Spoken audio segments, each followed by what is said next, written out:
Okay, so no, I couldn't think of a better title. I'm not good at naming things. That's why my dog's named Puppy. So for reference, the last shooter I played this much was TF2 more than 10 years ago, and then for a couple months after the summer update. I'm not a huge shooter fan, but clearly I can enjoy the genre.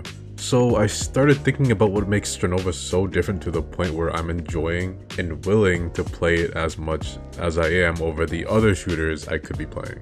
Because I've been playing that game a lot. But even so, it's difficult to say what makes Strinova different because of my lack of experience with shooters and the fact that I haven't played the games it's usually compared to. But this is what I ended up with.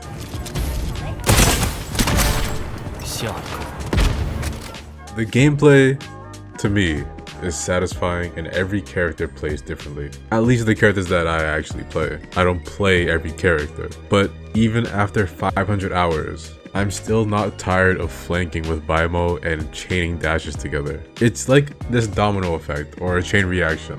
I don't fucking know. Either way, it's just about landing your shots, making those dashes count, and knowing when to engage. Killing the other player because I landed my shots is its own reward, but it also reduces the cooldown on my skill, and that's where you can start chaining those dashes together. Then there's Kakona, who is more of a defensive sniper. When you're having a good match with her, it makes a huge difference, and it will show in the match. Off the top of my head, she's the only healer in the game, so she's automatically useful.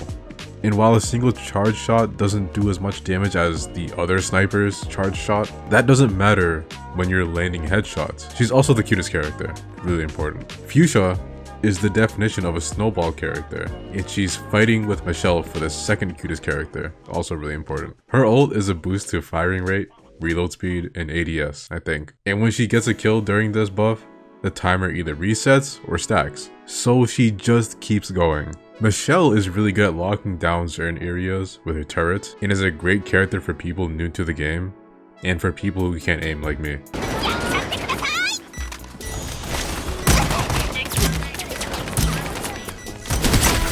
This character can shred armor from across the map. This character can single-handedly change the layout of an area through her cubes, and her ult allows her to step into those cubes and shoot out of them. This character can make a light screen that nobody can see through, not even your teammates, unless you pick the upgrade that makes it transparent for your team, which I think is a necessity.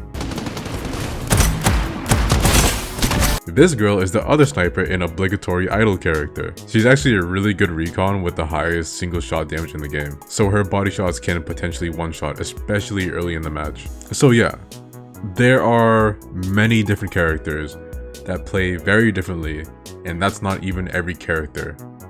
Again, just the characters that I play. That all makes for a game that's easy to get into, but has a high skill ceiling. And when I say easy to get into, I mean the characters are easy to understand and they all have their weaknesses. Even Mara, who's been the most controversial character so far, struggles if the enemy team keeps an eye on her and works together to counter her kit that's basically made to win 1v1s. That's just my opinion as a casual though. I have no idea what it's like in ranked. And speaking of matchmaking, it's unfortunate to see new players being matched with players like me who've been playing since the open beta. Like, listen, I'm not good at shooters. I'm just not. But I was literally playing with a level 9 the other day. I'm level 90. And on top of that, my level really isn't that high. I've seen people like double or even triple my level before. Now, I don't care if I have to play with new players. It's casuals and I don't really care in general. But I'd imagine for the new player, it can make learning the game a lot more difficult than it needs to be. And it might even put off new players from, you know, investing in the game. That aside, whenever I did get those balanced matches, it's seriously some of the most fun I've ever had in a multiplayer game. Like up there with like TF2, Omega Strikers, Rocket League, and Smite. Those matches were ones where it didn't matter if I lost or not because it was just flat out fun either way. Now I'll be honest, the future of this game doesn't look good. I had a 10+ minute queue the other day, and when I checked the Steam charts, there were only 1,700 players online. This was around 9 PM. Not a perfect time, but not the worst either. And it looks like it's been averaging around 2,500 players recently. So it is bleeding players. And I don't know if there are any plans to try and attract new players or if the devs/publishers plan on leaving it as is. Regardless, I just want to enjoy, appreciate, and show love for this game while I can.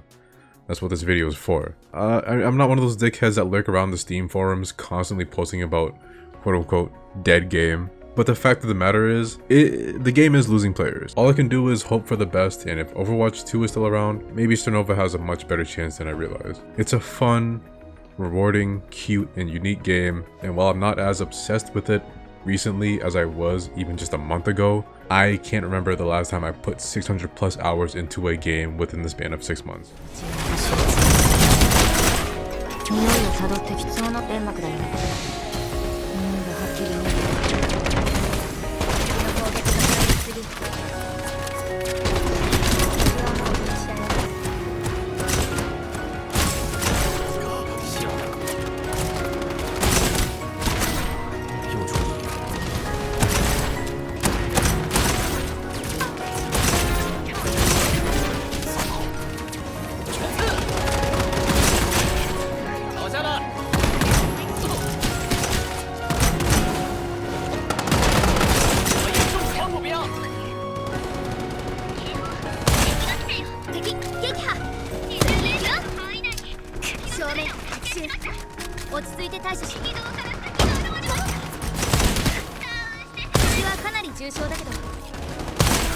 爆弾キャリアが倒されました。